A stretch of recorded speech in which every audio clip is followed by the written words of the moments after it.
Kiblat yang satunya lagi menghadap ke selatan. Utara ini menghadap ke Masjidil Aqsa, adapun ke selatan menghadap ke Masjidil Haram. Nah, jadi dinamakan kiblatain. Kisahnya bagaimana?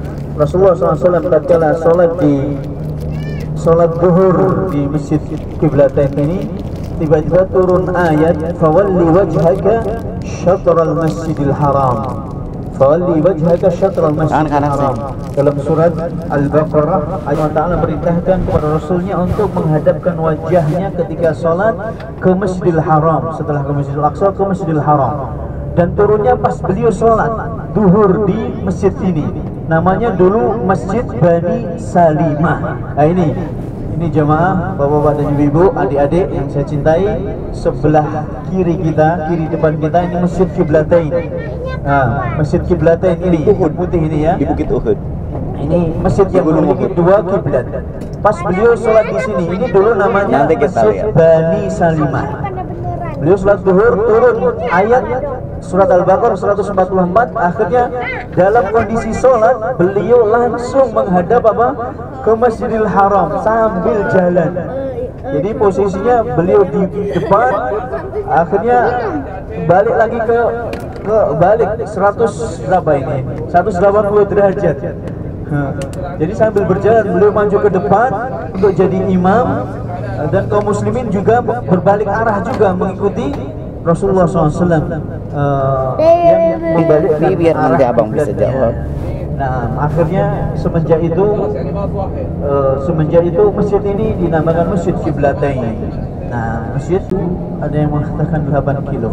Nah, lebarnya 3,5 sampai 4 kilo. Itu lebarnya. Dan Gunung Uhud memiliki keutamaan yang amat sangat banyak. Di antaranya sabda Rasulullah SAW, Uhud jabalun min jibalil Jannah. Uhud ini salah satu dari gunung-gunung yang ada di surga. Masya Allah. Jadi di surga nanti ada gunung. Di antara gunung yang ada di surga, gunung apa?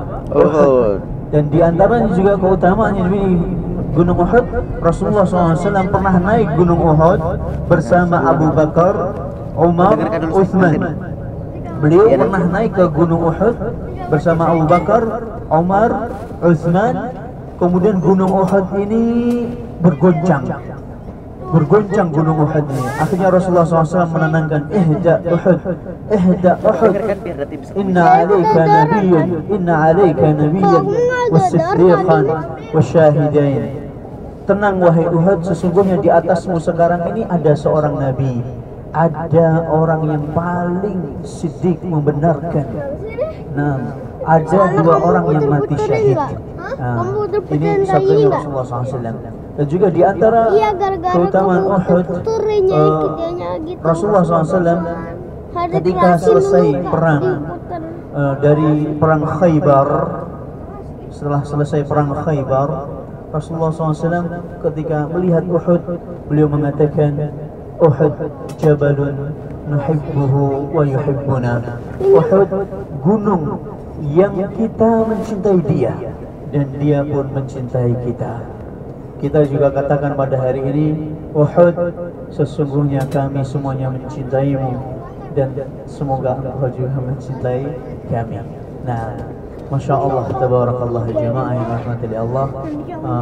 Gunung, tapi gunung ini benda yang mati kelihatannya, tapi ternyata dia memiliki keutamaan tersendiri dan bahkan menjadi saksi bisu perjuangan jihadnya Rasulullah Sallallahu Alaihi Wasallam dengan para sahabat dalam menegakkan kalimatullah, dalam menegakkan kalimatul la ilaha illallah di dunia ini.